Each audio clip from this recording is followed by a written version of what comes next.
What more could we ask for? The New York Knicks and Pistons tied it up 1-1. The Pistons, I told y'all, were going to win last night and go back home tied. I just think the Pistons have a great shot. Although I have the New York Knicks winning, doesn't mean the Pistons don't have a great shot to get. I would not be surprised if the Pistons won this in 7. I'm being blatantly honest. The Pistons matched up so well with the Knicks. It's kind of odd because you would think Karl-Anthony Towns would be the equalizer for those teams, but he hasn't been as of last night. Okay. But I think the Pistons can match intensity. They can match lineups. They can, they can do everything you want to do. So that series is going to be really good, but it's not better than the Clippers and Nuggets, which is what I want to focus the majority of this time on. The Clippers and Nuggets, man, I said on Twitter, I don't think it's going to be a better first round matchup. I don't think it's going to be a better matchup in the playoffs in general. Like whether it's the Lakers and Celtics and OKC Lakers and Warriors because you got Bron and Steph. I'm talking about from a basketball savant standpoint, basketball historian standpoint. This series has everything you could imagine. We got highly IQ, high IQ bigs. We got one of the best closers in the game, Kawhi Leonard. We got a great point guard battle with James Harden and Jamal Murray. We got great defensive prowess with Christian Brown and Chris Dunn. We got Ivica Zubac, clogging up the paint, double-double last night. And we got Norman Powell, who's a slasher for the guys. And you got MPJ on the other side. You got Russell Westbrook coming off the bench. You got Aaron Gordon playing the dunker spot always very well and always crashing the boards offensively and defensively. It's just everything you could imagine in a series, these two teams have it. So that's why I'm saying they're setting a high standard because let's say the Clippers and Nuggets, the winner of this plays OKC. Do we think the OKC series versus one of these teams would be as good as this series? Because I think it's a 7-game series. But I think it's a 7-game series. And before I go too depth, in more depth on that, I want to talk about one player in particular, man. Kawhi Leonard missed 4 shots last night. He missed 4 shots, and it ain't like he shot 5 or 6. He shot 19 shots, 15 for 19 from the field. The thing with Kawhi Leonard is availability is the best ability. Okay, when he's healthy. You've never heard a not a netter person say, oh, he not top 5 in the league. When Kawhi Leonard is healthy and he looking like that, I'm telling you right now, there ain't 4 better players better than that man, Kawhi Leonard. You can't even name 5. He's top 5 solidified. You can't name 5, which, makes me wonder. If Kawhi Leonard, if Kawhi Leonard never got hurt against the Golden State Warriors, as I Pachulia, what would his career look like? Up to this, up to this standpoint. Up to this point. 2 rings, one with the Spurs, one with the Raptors. I believe he has 2 Finals MVPs. It's just, what would it look like?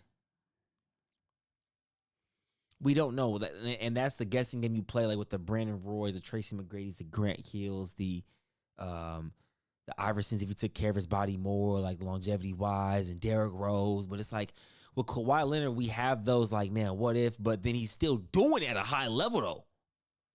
You dig what I'm saying? And last night, it was a masterclass, bro. There wasn't nothing he couldn't do. You want to give me this shot? I'll take the 3.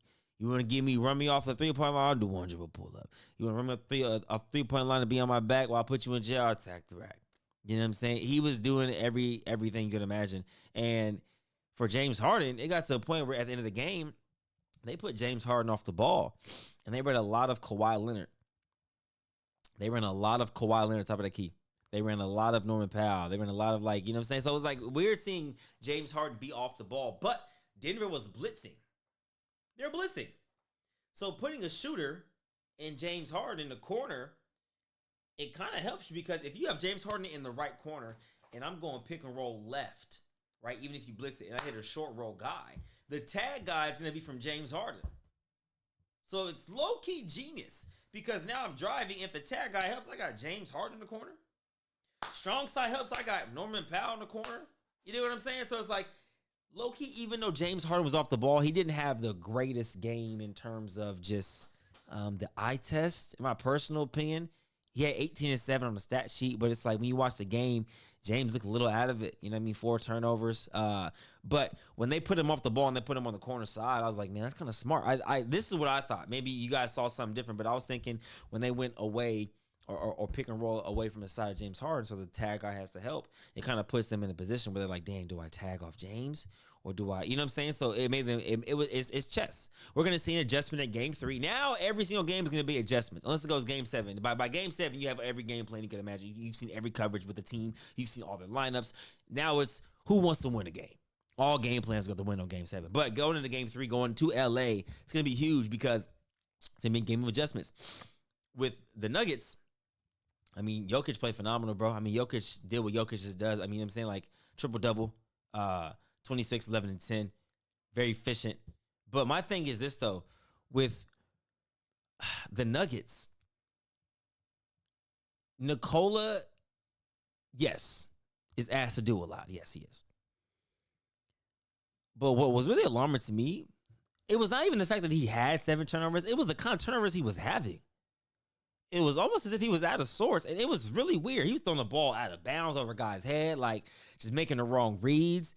And I'm sitting there, I'm like, 7 turnovers from your point center, which turns into other offensive opportunities for the other team, is very detrimental because now the Clippers, they see the film. Now they see exactly what Jokic is seeing. So if Jokic can't make those reads in real time and they have film to go watch back and actually implement more of a game plan towards Jokic and make him make faster decisions, even though it's Nikola Jokic, I'm saying arguably going to be 4-time MVP. But it's just like those 7 turnovers are very uncharacteristic.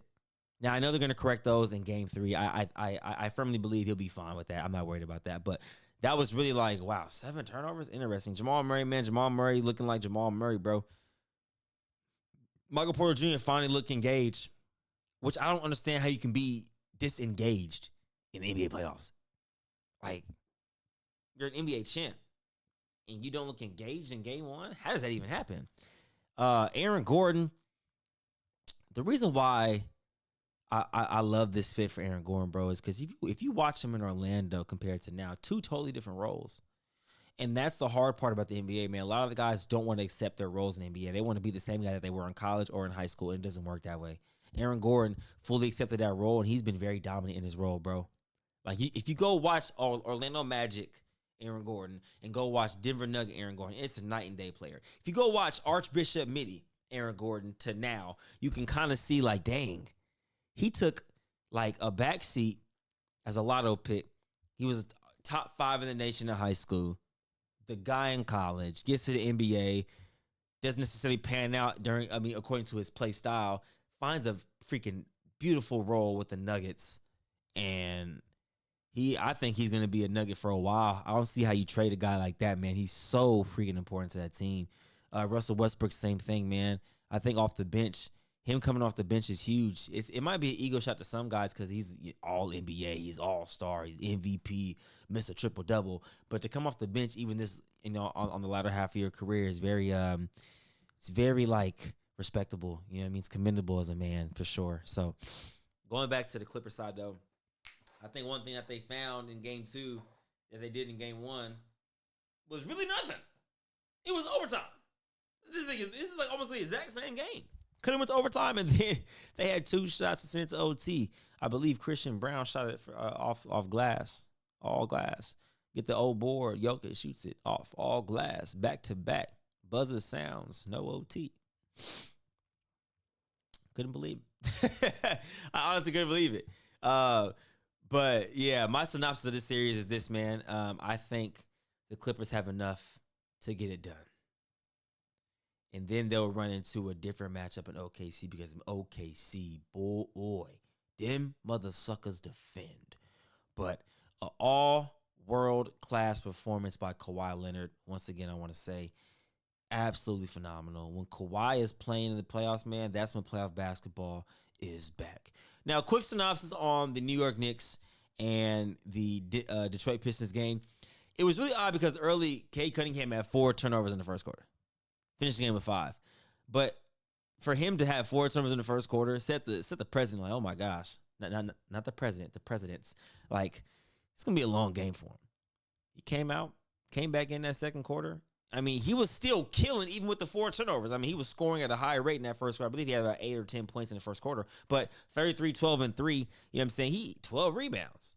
Didn't even have over 5 assists.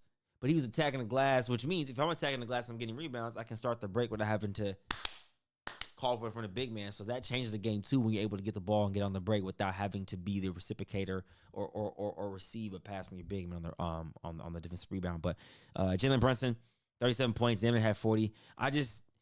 It's a different matchup because let's say the Knicks beat the Pistons. They play the Celtics. That might be a better matchup for them, if you know what I'm saying. But then if the Pistons beat the Knicks and they play the Celtics, I don't think that's a good matchup for them.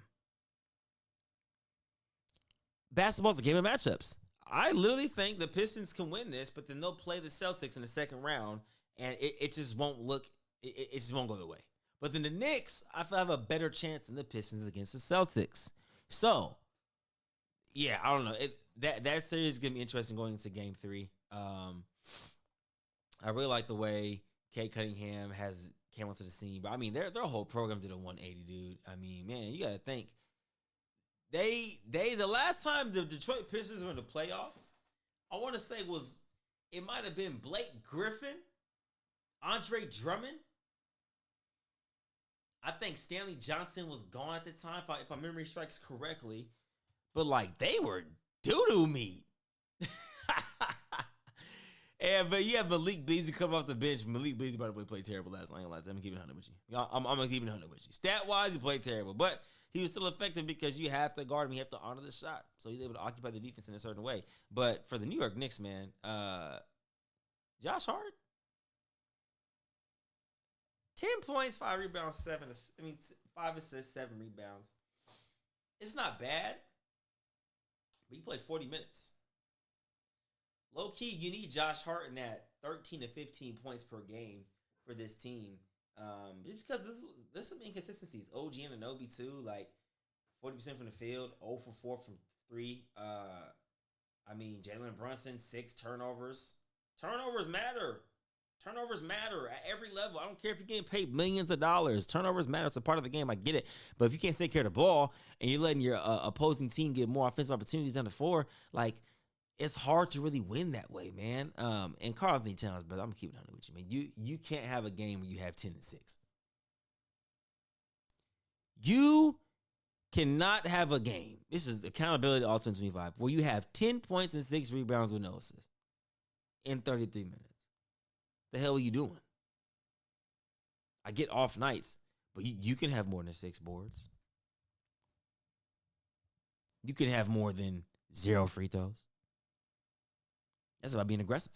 But let me know in the comments what you guys think. That's my synopsis of last night's games. Now we got some good ones tonight. We got the Los Angeles Lakers versus the T-Wolves. We got OKC, I believe, versus Memphis. I think that's today. Yep. Then we have the Bucks and Pacers about to tip off in T-minus like 15 minutes. I'm excited. Without further ado, ladies and gentlemen, I appreciate you guys. Catch you guys on tomorrow's video. Recapping. The match I'm looking forward to, that Edwards versus Braun and Luka again, because if the Lakers don't win this game, it ain't like the Suns and Bucks, where the Bucks win 4 straight, you know what I'm saying, because the Suns won the first 2. They lose this game, they are going to be in that Kevin Durant territory from last year with the Phoenix Suns and Andy Book. A little sweep might be on the way. Yeah. Appreciate y'all. Sayonara. Peace. Oops, wrong button. Damn.